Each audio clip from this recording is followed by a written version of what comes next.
Kung napansin mo, ang soft life sa TikTok, madalas parang pangmayaman lang. Candlelit baths, designer pajamas, oat milk latte sa umaga, tapos walang trabaho pero may pa-cozy aesthetic.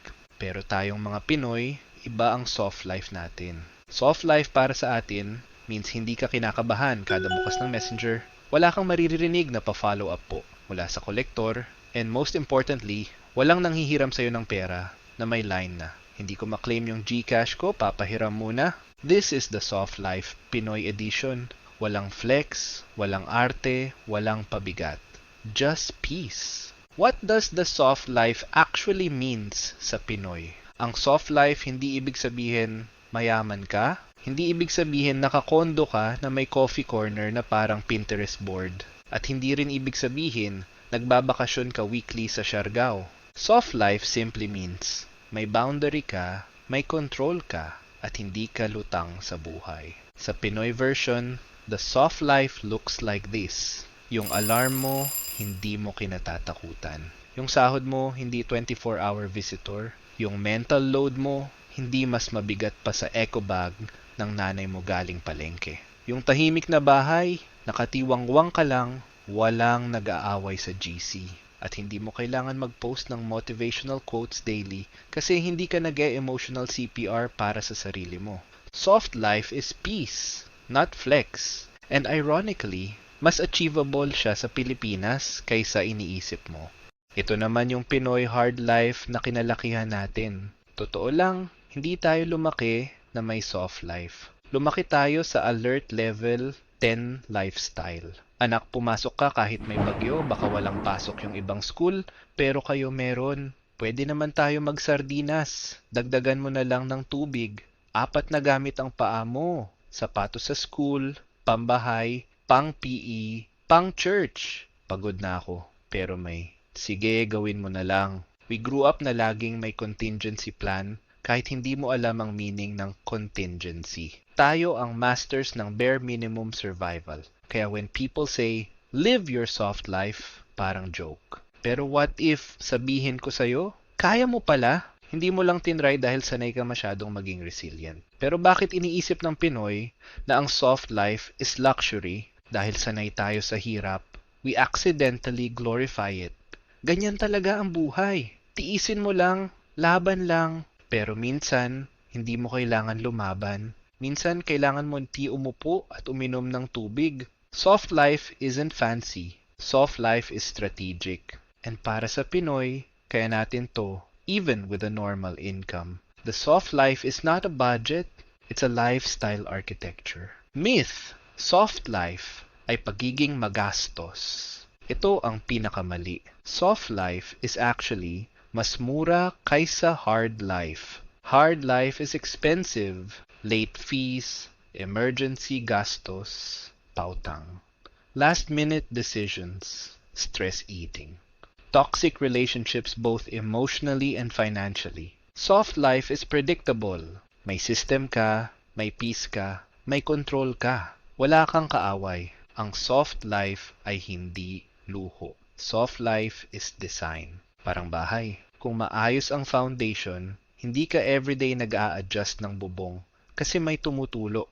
Ito ang 5 foundations of Pinoy soft life. Ito yung hindi flex, just peace framework. 1. Tahimik na utang situation. Ito pinakamalaking source ng stress sa Pinoy households. Soft life starts with this line. Wala akong iniiwasang tao. Goal. 0 unpaid utang sa tao. 0 stress. 2. Calendar controlled days. Soft life doesn't mean walang ginagawa. Soft life means hindi ka lutang. Isang tingin sa calendar mo, alam mo na agad ang galaw mo. 3. No guilt alone time. Soft life means you can sit in silence without feeling useless. Kahit 30 minutes lang. 4. Predictable money flow. Hindi kailangan malaki income mo. What you need is structure. 5. Boundaries. Boundaries are the softest of soft life. Hindi ako pwede today. Hindi ako magpapautang. No, kasi hindi ko kaya ngayon. Hindi rude. Just peace. ibabahagi ko ang Pinoy Soft Life Blueprint.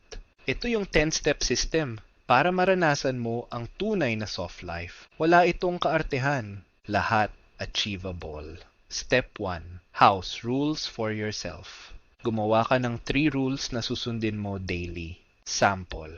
No overspending pag gutom. No online shopping after 10 p.m. No emotional decisions pag pagod. Ginawa mo ng soft ang buhay mo in 5 minutes. Step 2. Clean your money flow. Kung may sahod kang nagla-laser tag sa wallet mo, time to simplify.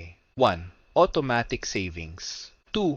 Automatic bills. 3. Only one wallet for spending. 4. 1 day per week for money errands. Hindi mo na kailangan maging stressed every day. Step 3. Declutter your mental load. Soft life is quiet. Isa lang ang rule. Kung pwedeng hindi gawing mahirap, huwag gawing mahirap. Ready to eat breakfast. Repeated outfits. Simplified routines. No calendar clutter. Hindi ka tamad. Efficient ka. Step 4. Boundary script book. Ito kailangan ng Pinoy. Hindi marunong mag-no. So I'll give you scripts. Hindi ko kaya ngayon. Baka next time. Kailangan ko muna unahin sarili ko this month. Di ko kaya umutang, pahirapan din ako kaya sayang lang. Love kita, pero hindi kaya ng bandwidth ko. Soft, kind, firm. Step 5. The 2-day rule. Kung stress ka today, hindi ibig sabihin worthless ka. Kung pagod ka today, hindi ibig sabihin palpak ka. You are allowed to rest, pero may rule. Huwag magpahinga ng sunod-sunod na 3 araw. 2 days max. Then balik ulit ng kaunti. Step 6. The 5-minute reset. Soft life is not a big transformation. Soft life is micro resets. Pag nalulunod ka na, do this for 5 minutes. 1. Drink water. 2. Breathe slowly. 3. Put phone down. 4. Stretch. 5. Clear desk.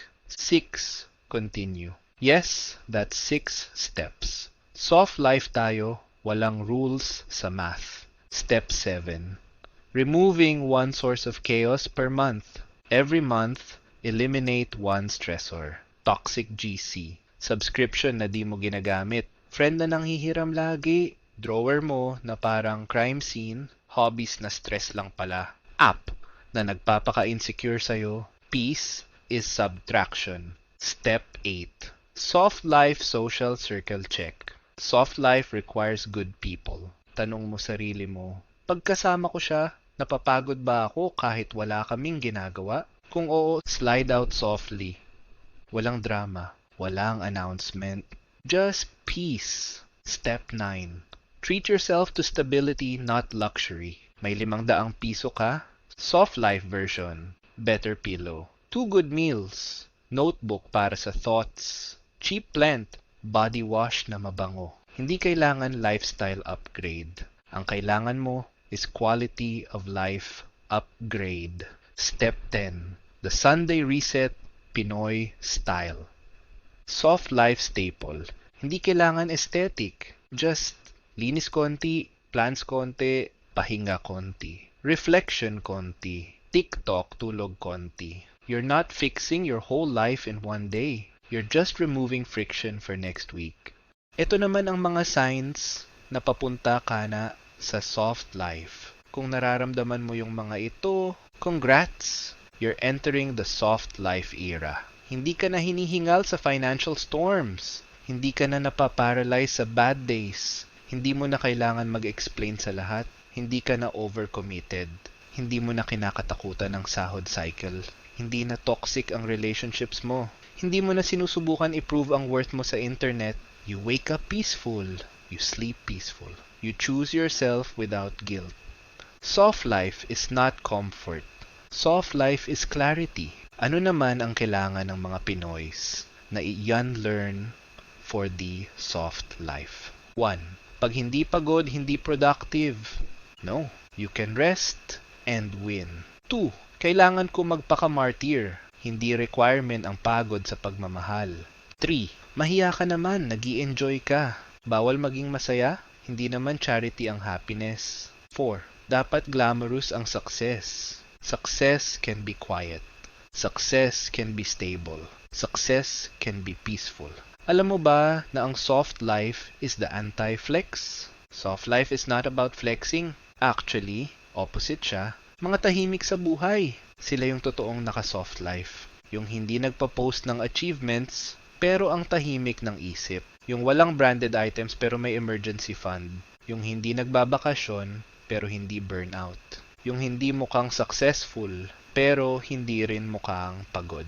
The soft life is low heat, low calorie, low drama living. Parang sabaw ng nilaga. Simple pero comforting.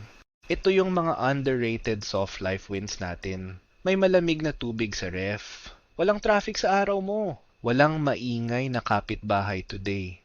Zero unread messages. Fresh bedsheet. Walang naghahanap sa'yo. Walang nagpahiram sa'yo. Walang sumusumbat sa'yo. Malinis desk. Mahabang tulog. Pay na hindi 24-hour lifespan. Tahimik na utak. Masarap na kape. Clear skin moment. Walang kaaway. Tahimik ang GC. Hindi ka nagmamadali. Hindi ka nagpapanik. Walang sabit. Kung nakakakuha ka man lang ng 3 dito weekly, soft life na yan. The end goal. Soft life is equal to sustainable life. Ang tunay na soft life ay hindi fancy, pero panghabang buhay. It's not a season. It's not a trend. It's not an aesthetic. It's a decision. A decision na hindi mo papahirapan sarili mo.